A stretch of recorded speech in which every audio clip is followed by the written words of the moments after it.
हरिओम प्रिय दर्शकों, आज इस वीडियो में हम जानेंगे जितिया व्रत के बारे में, जिसे जीवित पुत्रिका व्रत भी कहते हैं। ये व्रत संतान के जीवन में सुख शांति हमेशा बनी रहे और संतान का शोक ना हो, इसके लिए किया जाता है। संतान की उन्नति प्रगति हमेशा बनी रहे और ये व्रत करने से संतान के जीवन में हमेशा सुख शांति और लंबी उम्र के लिए की जाती है पूजा।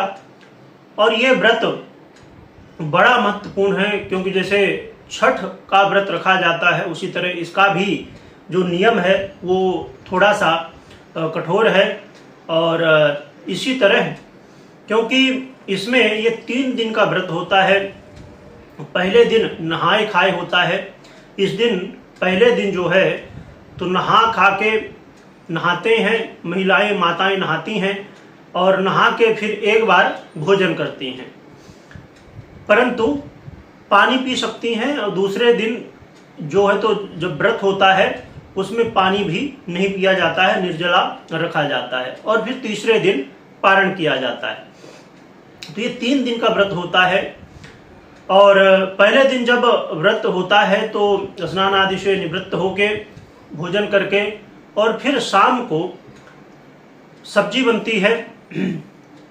और उस सब्जी का भी बड़ा महत्व है, अलग अलग प्रदेशों में अलग अलग नामों से जाना जाता है। और साथ में व्रत के जिस दिन व्रत शुरू होता है उसके पहले ही चील के लिए और सियारिन के लिए भोजन रखा जाता है, छत में रखते हैं। और ये व्रत का पारण जिस दिन होता है उस दिन का भी हम मुहूर्त जानेंगे, व्रत किस दिन रखेंगे ये सब हम जानेंगे। जितिया व्रत 25 सितंबर को मनाया जाएगा। ये सप्तमी से लेकर 9वीं तक किया जाता है। तो ये 25 सितंबर को मनाया जाएगा। 24 सितंबर को यानी कि मंगलवार को नहाए खाए होगा।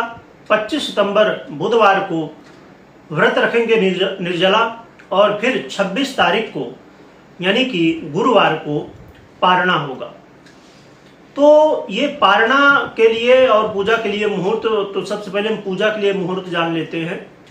तो पूजा के लिए 25 तारीख बुधवार को सुबह 6:15 बजे से लेके 9:30 बजे तक आप पूजा कर सकती हैं सुबह के समय में। और शाम के समय में 6:15 बजे से लेके शाम को 7:30 बजे तक पूजन कर सकती हैं।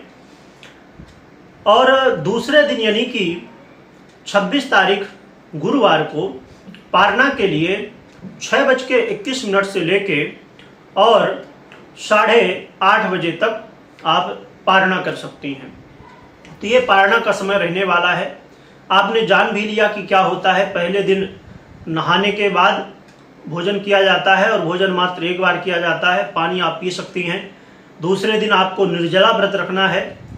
और तीसरे दिन जब दूसरे दिन व्रत रखेंगे निर्जला, तो इसमें जो है तो पूजन करके और फिर मतलब व्रत के तीसरे दिन, जिस दिन व्रत आप रखेंगे निर्जला उसके दूसरे दिन, और व्रत ये क्योंकि 3 दिन का होता तो उसके तीसरे दिन आपको पारणा करना होता है।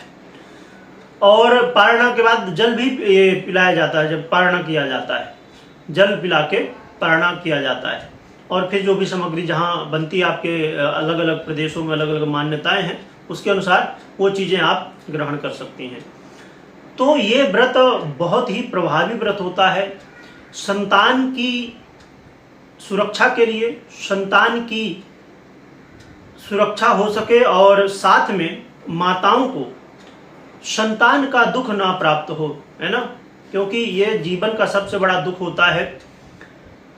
और साथ में मान्यता है कि जो सास होती हैं, जो नहीं रह गई, स्वर्गवास हो गया उनका, उनकी मुक्ति के लिए भी ये व्रत किया जाता है। विशेष रूप से इसके नाम से ही आप समझ पा रहे होंगे, जीवित पुत्रिका, यानी कि जो पुत्र है उसके जीवन की सुरक्षा के लिए विशेष रूप से ये किया जाता है। सियारिन की पूजा होती है विशेष रूप से। तो इनकी आप पूजन कर सकते हैं। और पूजन में पंचोपचार, उनको स्नान कराना, फूल चावल फल भोग लगाना, ये सब चीज़ें विशेष रूप से की जाती हैं।